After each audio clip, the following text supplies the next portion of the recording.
elämässä? No hyvät kaverit tietysti. Tai siis niinku Täsörsössä ja Härski Hartikainen.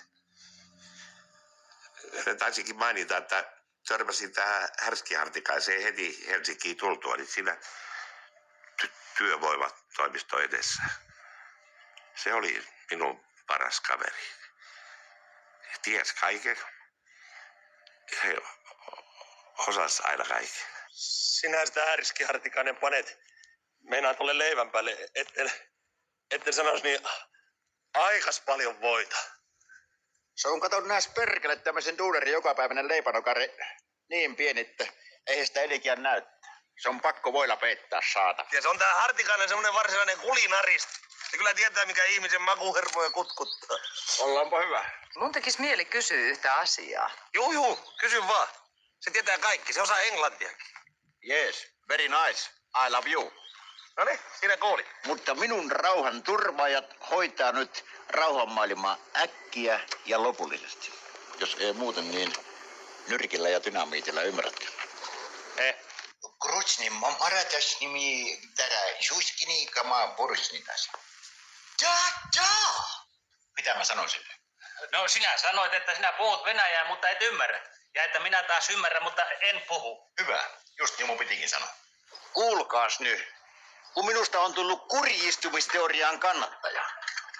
Kun mä oon kurjistunut tarpeeksi, niin sen jälkeen mä rupean nauttimaan pienestä leipäpalastakin. Tuliko selväksi? Terve Hartikainen.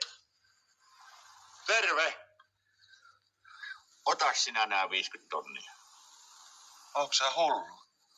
Eihän minä niitä voi ottaa. En ole kato ihan pakko.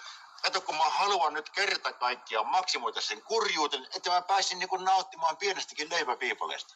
Mut eihän tästä mitään tule, kun mulle tungetaan koko ajan rahaa. No siinä tapauksessa täytyyhän sitä nyt sen verran kaveria auttaa. Kodin kynttilät siellä kun syttyy. Unelmissain mä siellä ollassan. Aatossa aikoihin menneeseen kulkee. Tervehdyksen täyden milloinkaan.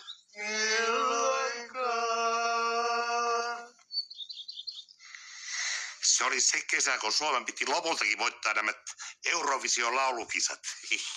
No, me perustettiin Härski Hartikaisen kanssa tämmönen duo. Ja oltais varmasti menestytty maailmalla aika hyvin. Mut just kun piti mennä karsintoihin, niin tää Sörsensö, joka tanssi ja lauloi siitä taustaryhmänsä, niin se nurjautti polven. Sanoi, eihän siitä sitten mitään tullut. Kyllä ne härskiä, että jos se laulaisi yksin, mutta ei se suostunut. Se oli mun paras kaveri. Sitten se lähti pois. Oi, siitä olisi vaikka kuinka paljon juttuja. 1000 tarinaa.